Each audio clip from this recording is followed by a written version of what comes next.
Hey guys, Sarah here at Fisher Price Ranch. I've been getting a lot of messages lately of people wondering all of our setups, what we use, fencing, housing, also our guardians for the livestock, things like that. So I thought today I'd kind of go over everything. It's a little windy out here today, so I'm sorry if the microphone isn't the best, but I'm just working with my phone. So let's check everything out. So I guess we'll start with our guardians. This is Zara. And I got her from a lady that actually did not have livestock. She had a couple horses, but Zara has never really been around livestock. So we actually made her kind of our yard dog / chicken guardian. She actually does great with the chickens. She does not bother them. She doesn't bother our barn cats or anything either. But she's an amazing guardian. If anybody tries to come in or near the fence, she scares the crap out of them. She even makes me a little nervous sometimes, but she's very, very vicious, very protective. So she kind of roams most of the property. We just don't really allow her to stay with the goats. Now, I've let her in there for a couple hours and she did fine, but I myself don't fully trust her with the goats because she has, if they're moving around along the fence, she'll kind of jump at them sometimes. I know it's probably playful, but they're not supposed to do that. You do not want your guardians to be playful with your livestock. So she can come in with me and be monitored, but she'll probably never really be a full 100% goat guardian. Now we have Freya here, who's my crazy girl, aren't ya? You're my crazy girl. Now she's younger than Zara, and she's been raised around chickens and goats. But Crackachins, this is the breed that I use, Crackachins. But livestock guardian dogs do work best in pairs. So we have our 2 girls together and our 2 boys together. And so eventually Freya will be able to go and stay with the goats, but since we have new babies on the ground and I'm still kind of learning her, we've only had her for a couple of weeks, we're gonna kind of play it by ear and just keep an eye on how she does with the goats and the babies and things. And I really don't want to put her by herself because they do work best in pairs. And also they'll play with each other if they have another dog instead of playing with your livestock, which is what you don't want to stress out your livestock. And even just the dogs trying to play can stress them out pretty good. So she's currently also running the property and protects the chickens. So those are my 2 girls. Unfortunately, we're going to go out this way. Brandon came out before I did, and he said he saw a chicken outside of our fence. And it didn't have a head, which means an owl. So our owl is back. I'm not sure why Freya wasn't in there last night because she's been so good with the chickens, but unfortunately we did lose one, so I'm gonna have to figure out what to do. We're kind of at the point of selling our chickens until we build our new chicken area in the spring. It looks like he probably perched on our fence and ate it and then dropped it or something like that. So, unfortunately, because the chickens are way over there, and this was a smaller chicken, and we have the great horned owls here, and it's kind of looking that's what got it. We don't typically have a coyote problem or anything. We have 3 packs of coyotes on around our ranch, but because of our dogs, they don't ever come on the property. So, anyway, we'll go see the boys now. Alright, so these are our boys, and they live with our bucks 24/7.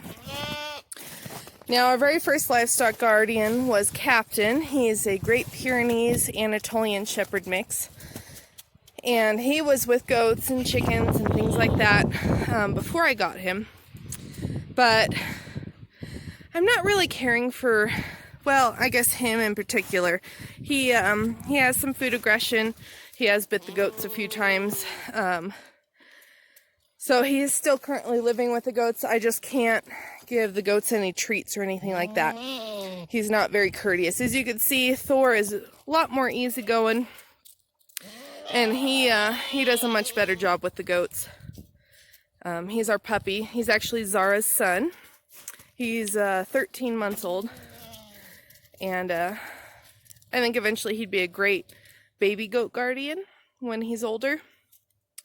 You don't typically want to put puppies with baby goats unless they have been raised from the start with babies. I got him, we didn't have any baby goats, and so I immediately put him with my boys because they're a lot bigger, and they'll actually push the dogs around a little bit, and it teaches them boundaries, which is great. The dogs need to be taught what they can and cannot do. And because my boys are so awesome, huh, Joe? They did all the training for me. I've actually never once trained Thor.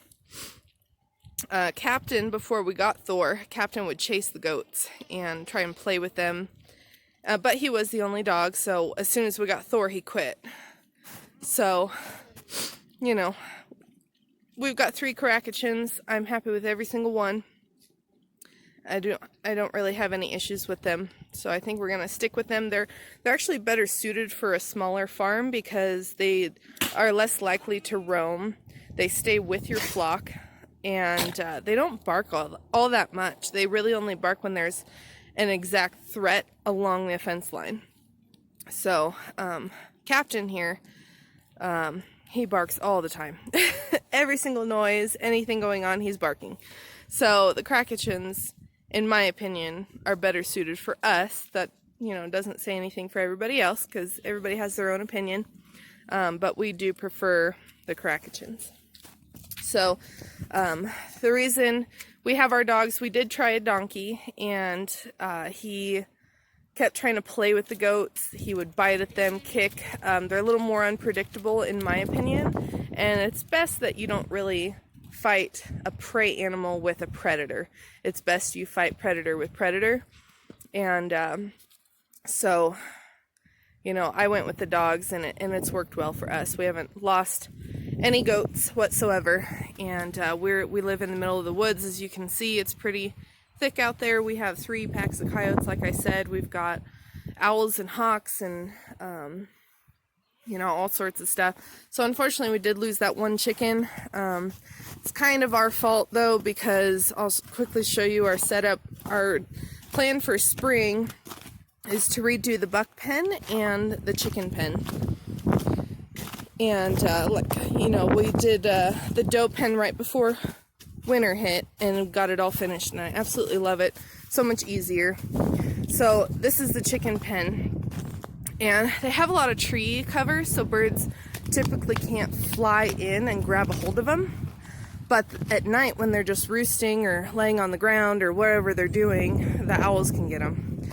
As you can see, we don't really have a chicken coop. We just have a couple little temporarily made shelters that are small, and a lot of the birds like to roost in the trees, so it's not really working, our setup right now. So we will definitely need to redo it.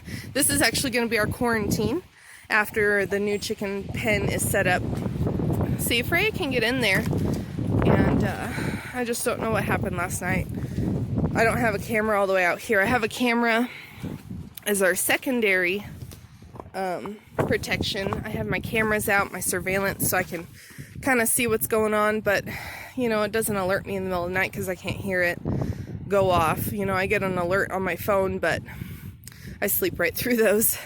So anyway, so this will be our quarantine pen for any new goats. We have our little doggy door here for the dogs.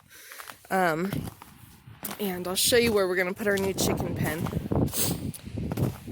We're still working on the farm. We've got piles of stuff for projects. I need to get these into the goat pens. We just got all these spools for playground. But the buck pen is falling over. You know, the fencing was used when we got it, and you know, it worked for the time being. But now that we're more established, we have more goats, I'd like to tear it all down and start fresh, kind of like I did with the doe pen. But you can see our fencing, it's fallen over. So I'll kind of show you guys the doe pen and what our plan is. Our outside fence is good. We did that one really well, but So, and then we'll tear out all these houses and build nice new big barns for the boys. But we started out, we used pallets just like everybody else, I'm sure. And it works, you know, it's something.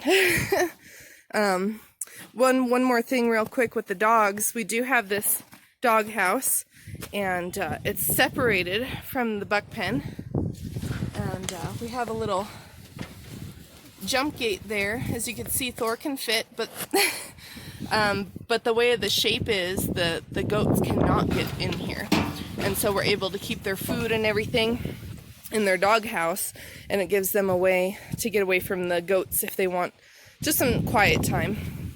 So that's always a good thing to have when you have the dogs, to have an area for them to get away if they need to. And the food aggression thing, this helps because they're fed away from the goats. So I have less likely that Captain will bite a goat. Alright, so this is the back of our house. We're actually only on 1.06 of an acre, so just over an acre, and for our entire setup. And as you can see, we make it work. Just the way that we have it designed, it works really well. So when we redo the buck pen, which is what we're going to do first, we're going to tear out all this old 6-foot fencing, and we're going to go back down to 4-foot fencing, because 4-foot fencing actually works very well for us. We just use an electric wire to keep the goats off the fence. So once this is fixed, we'll have a nice straight, very well built fence, and then we're going to go this way. And we're going to go kind of along where she's walking, a little bit lower. And this will stay our walkway. This is our back door into our house. So I think having a gate right in here would be a good spot. And then we'll probably build a really nice chicken coop in this open area right here. And so we'll fence this. This will be the new chicken area. You see, it's a lot thicker with trees, and we will not trim them at all. That helps protect the chickens.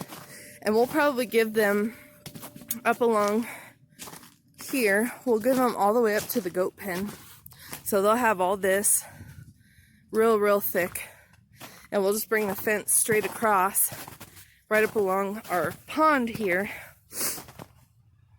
And it'll go all the way and get up there. And then here's the doe pen. So I think we'll bring it straight up and give them all that. And you could just, you know, there ain't no way a bird is going to be able to fly through here to grab a chicken. And with a really nice chicken coop that's big, I don't think we'll have any more issues. So anyway, that's the plan for the chickens and the bucks for the spring. Now this is the current doe pen. And looks like we've had rabbits in there. I see tracks in the snow. Let me go to the beginning here, and I'll show you their setup. All right, so here's the doe pen.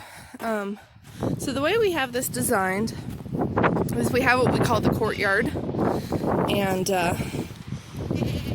well, let me back up. Like I said, we use 4-foot fencing, and our gates are actually made out of Home Depot shelving, so they're super sturdy. We just put a little latch on them here. And then you can see we put an electric wire around our fencing, and it's one wire across about 3/4 of the way up and then about a foot off the ground. And that keeps the goats away from the fencing so they don't ram it, they don't stand up on it, they don't get their horns stuck. All of our goats have horns, all 46 of them, and we do not have any issues with anybody getting stuck in the fence. So here's the courtyard. This is kind of their area that they can get to all the time. So we have their playground, we have their feeders, and housing and water. So our water, we used an old metal bathtub when we remodeled our house, and we keep a heater in there in the winter. Put a drain down here, and it has a tube going down that has a little on and off switch so I could drain it and clean it. As you can see, we get dust particles sitting in the bottom. Can't avoid that, unfortunately. But this is, you know, about 250 or 300 gallons. I'm not sure what size tub this is, but all the goats can get to this. So our first barn, They're all metal roofing or plastic. And this first barn is a 6x10. We keep it filled with straw, and we do deep bedding in the winter, so we just keep adding more and more straw. We don't empty out anything until spring when it's warm, and we'll completely dig all this back out down to the dirt, and then we'll put fresh straw in. That was my old water that I was going to try, and I just need to take it out. They're just getting it full of dirt and straw. When we had pigs, we built this bunk bed, and the pigs would sleep underneath while the goats slept on top. But now we don't have pigs anymore. They weren't really making us any money. It wasn't really worth the trouble. So now I'll just trade a baby goat for a pig if I need pork. I did the same last year. We traded 2 baby goats for a whole cow. So we keep the most economical animals here, and it seems to really be just goats and chickens. Make the most sense. So anyway, the goats still use the bunk bed. This poor girl, she's got a couple more weeks before she's due. She's hating life. Alright, so then we added on to the barn, and of course we use pallets, but we did it really well, so it looks good, and we surrounded it by metal. I ran out, but it blocks the wind. Our wind and rain always comes from that direction, so we made sure that our doors are facing away from the wind. And then around the base, we made sure to make it solid so no babies get stuck inside the pallet. Hi, little man. This is Toffee. And so with the babies, when they're born, I'm sure a lot of people have noticed that if the mother is walking around, whatever, and a baby walks by her and it's not hers, she will actually ram it or push it away. Because it's not hers, she doesn't want to deal with it. And so I put up some kind of a block that the baby goats can get into. So the way I have it leaning, they can go up underneath there. And the adult goats can't get in there. And so the babies feel safe. And I do not put them in there. They just go in on their own year after year. They just automatically do it. And it works very well. Everybody feels really good, about going in there, and they feel safe. And so I think eventually I'll build a little area for the goats instead of just leaning something. But for now, it was a quick thing. All right. So our feeders. I designed these feeders, and as you can see, even newborns, this baby's only a week old, can stand up and eat hay out of it. So I don't worry about it, making it shorter or feeding low to the ground. We keep the catch tray, is what I call it. We keep it about 1.5 feet off the ground to 2 feet. And we have our slanted grate there. And we put all the hay inside. The goats can reach in there. As you can see, they're able to get that far in as they were eating. And anything that falls loose lands in the catch tray. And I haven't been able to clean these pens because it's been frozen for about 3 weeks now. And, you can see wasted hay, but I mean, that's dirt right there. So 3 weeks with, what's out here, 30 goats, and it's not really that bad, There's some wasted hay no matter what you do, but this is a lot less than what I was wasting. And these feeders are 8 foot wide, 4 foot tall, and they hold 2 3-string bales.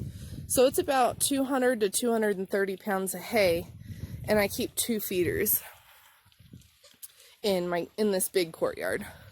And it works very well. This one I have, because it's a metal fencing, the hay slides down a lot easier. So we put this fencing just halfway, and they can still put their head down in here. As you can see, they eat down low. Ouch! No need to ram while I'm here, punk. Little Miss Bossy there. Anyway, so same thing. We got the catch tray, and it works great for us. Now the way we have it is, as you can see, it opens from the back side. and we put the feeders right along the fence. So we take Brandon's truck there, we put all the hay in there, and then we just drive up to it and stand in the truck and load them up, and it makes it a lot easier. We don't have to haul hay anymore, really. So, of course, we got one for the little ones. We've had some trouble, as you can see, with troublemakers, and she's got her head stuck again. I don't know why they think they have to stick their head through, but they do. Normally they get themselves out, but on occasionally I gotta help them. We had some fencing in there, like this one, but they just tore it up. I don't know what it is with the babies, but they like to get in trouble. So I'll go help her real quick. Alright, let's see. I know, you almost have it. It's your horns that are stuck, and you're too high. Well, you gotta stand down. Hey, relax.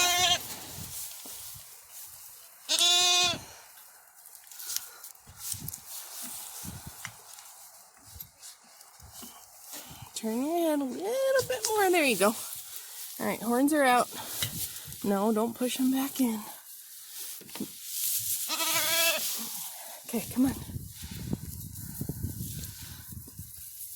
Hard to do this one-handed. Come on. Turn your head. Well, you did it. Don't stand up. There you go. Shush. I don't know what it is. The lower the fence is, the little more wide open it is. So anyway,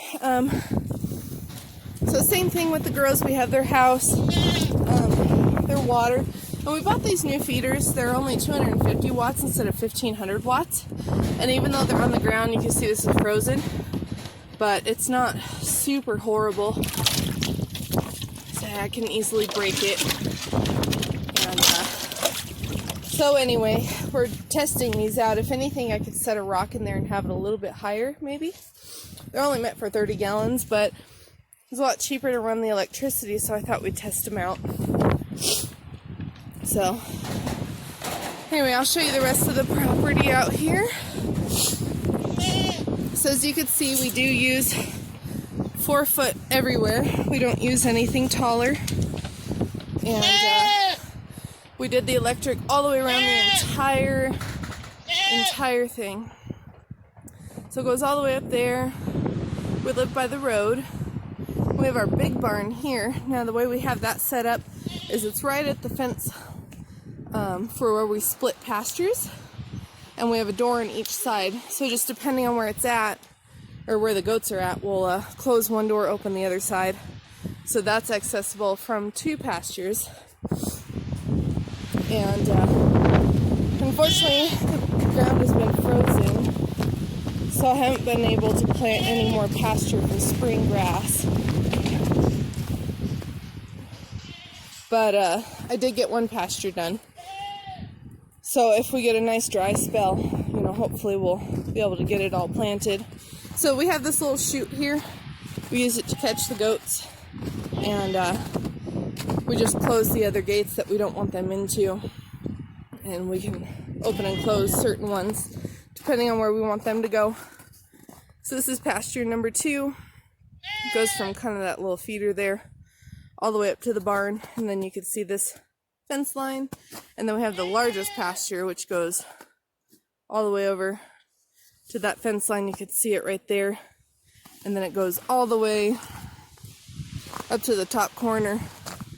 Right there you can see it. So the girls have about a ½ acre total for all these pastures and their courtyards and the weaning pen and everything. And so far it's been working. I think this new setup, I'm excited to use it in the spring. It should cut down on our feed bill and being able to rotate the grazing because we have 3 pastures. And we're just gonna kind of play it by how fast they eat it. This will be our first year having actual pasture. So we're just gonna open one gate. We'll let them in and out of there as much as they want. We'll leave the gate open 24/7 until we see that they're, you know, eating grass down well. And then we'll close that gate and open the next pasture. And we'll just kind of rotate them that way. And we'll keep you guys posted on that. It's gonna be quite a few months before we are able to do that. But so anyway, I hope this helps. As you can see, we have our surveillance cameras out here, so we can keep an eye on everybody. We have some inside the barns. We have our cameras. We've got one in that barn, and that helps me at night when I've got goats that are getting close to being in labor or are in labor. I don't have to sit out here in single-digit weather and wait for them to kid. So, and then I can see, like, if I come home and there's something wrong with the goat, I can look back and see what happened. Things like that. I hope this was helpful, and our next video we will do, we're going to go over our medical kit, our birthing kit, and how we keep, you know, all of our info and keep track of everybody. So we'll see you guys again next time. Make sure you guys subscribe to our channel for updates on when we do post new videos. And you can absolutely comment and give us more ideas on what you guys would look for in educational videos.